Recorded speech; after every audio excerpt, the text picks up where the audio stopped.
Bonjour à tous. Aujourd'hui, nous allons parler de l'Hôtel de la Paix, ou Arapakis pour les plus intimes. C'est parti. Et si je vous disais pour commencer que Corneille a tort? Oui, Pierre Corneille, lorsqu'il écrit Rome n'est plus dans Rome, il se trompe. Pour le prouver, vous n'avez qu'à visiter l'Arapakis, ce qui signifie en latin l'Hôtel de la Paix. Alors raccrochez vos ceintures, aujourd'hui, nous voyageons dans le temps. Imaginez. Nous sommes en l'an 9 avant Jésus-Christ, et vous flânez, bercés par les effluves d'épices orientales et le tumulte chantant des voix romaines. Soudain, au détour d'une ruelle, vous débouchez sur le champ de Mars. Là se dresse, sous les premiers rayons du soleil, l'Hôtel de la Paix. Alors que le peuple romain est déchiré par un siècle de guerre civile, Octave Auguste établit un nouveau gouvernement, l'Empire romain. Oh, vous savez déjà que ce seul nom fera trembler pendant des siècles les nations les plus puissantes, que ce seul nom oblige encore aujourd'hui à l'admiration et au respect. Toutefois, ce matin-là, vous restez perplexe. Auguste, pour asseoir son nouveau pouvoir, aurait pu édifier une grande arène, un arc de triomphe ou un temple à Jupiter. Non, au contraire. L'Hôtel de la Paix qui se dresse devant vous est un petit hôtel de marbre blanc posé au sommet de quelques marches en marbre. Il est entouré d'une cloison de 10 mètres sur 10 mètres uniquement, sur laquelle sont sculptés de nombreux bas-reliefs en marbre également, mais qui étaient peints à l'époque. Alors quel était le mystère de ce petit monument? Le premier message que fait passer cet hôtel est que Rome est éternelle, parce qu'elle est issue des dieux. Par la beauté de ses sculptures, Auguste rappelle d'abord que Rome est éternelle. À la droite de l'entrée principale est représenté Énée, fils de la déesse Aphrodite et d'Anchise, sacrifiant une truie au dieu dans le temple des Pénates. Ne nous méprenons pas, ce n'est pas la vulgaire évocation d'un épisode fantastique, mais cette scène rappelle réellement que Rome est fondée par les dieux. Est-ce de l'orgueil? Non, mais de la piété. Le regard d'Énée est empreint d'un profond sentiment d'humilité et de respect, qui reflète avec beauté le regard humble que le Romain porte sur le monde. Car ce qui a fait longtemps la grandeur de Rome, c'est la pietas, c'est-à-dire la piété. Contrairement à notre conception du gouvernement aujourd'hui, il est inconcevable pour un Romain de séparer le pouvoir temporel du pouvoir spirituel. Auguste, en se proclamant descendant d'Énée, reconnaît que son autorité lui vient uniquement des dieux et non du peuple. L'Hôtel de la Paix nous donne aussi à voir Rémus et Romulus, allaités par la louve et surveillés par le dieu Mars en personne.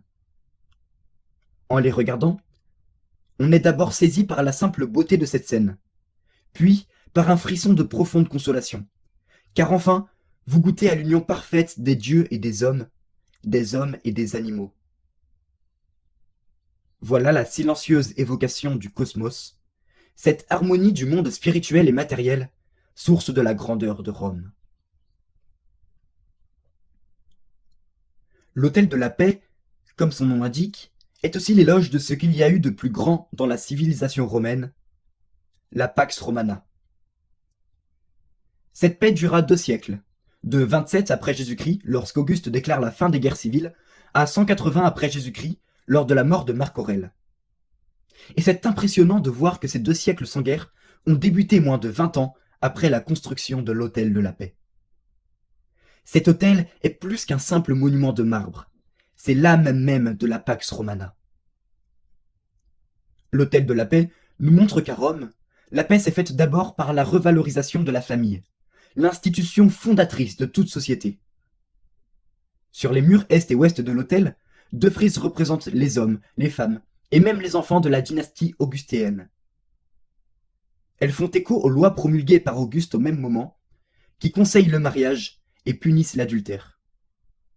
Cette guérison de la famille mènera l'Empire, certes, à une période de pacification, mais plus qu'une simple pacification, la Pax Romana est considérée comme le retour de l'âge d'or.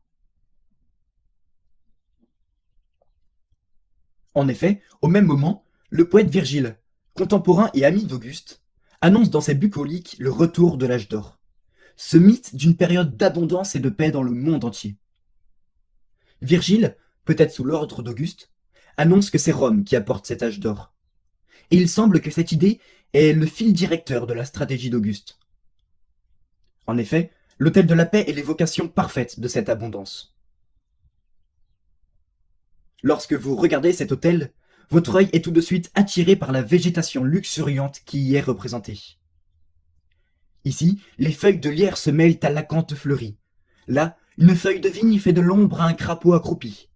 Plus loin, un oiseau poursuit un lézard au milieu de fleurs bleues, rouges, roses et blanches, et on croirait sentir l'odeur enivrante des lauriers en fleurs. En même temps, dans tout cela, il règne une profonde harmonie, pour nous rappeler que ce n'est que dans l'ordre que l'abondance s'épanouit. Sur un autre bas-relief qui orne la cloison est représentée Tellus, déesse de la terre, vêtue d'un drapé frémissant. Assise sur un rocher, elle tient dans ses bras deux nourrissons, symbole de fertilité. De ses vêtements débordent des grappes de raisins juteux, des fleurs odorantes et des feuilles verdoyantes. À ses côtés, vous apercevez deux magnifiques jeunes filles, allégories de la mer et de la terre, qui rappellent que la Pax Romana est universelle. Donc, pour résumer, l'Hôtel de la Paix évoque la piété, vertu fondamentale du Romain. La Pax Romana, cette période de paix qui dura 2 siècles, et le retour de l'âge d'or, ce mythe d'une société quasi parfaite. C'est l'apogée de la civilisation romaine.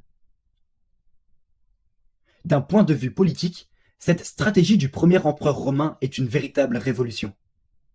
En effet, de nos jours, pour faire entendre une démocratie bancale, on commence son discours par « Nous sommes en guerre ». Auguste a dit « Pour établir le plus grand de tous les empires, nous sommes en paix ». Si cette vidéo t'en a appris plus sur ce monument malheureusement sous-coté et inconnu, n'hésite pas à la liker pour me soutenir et à t'abonner. À bientôt!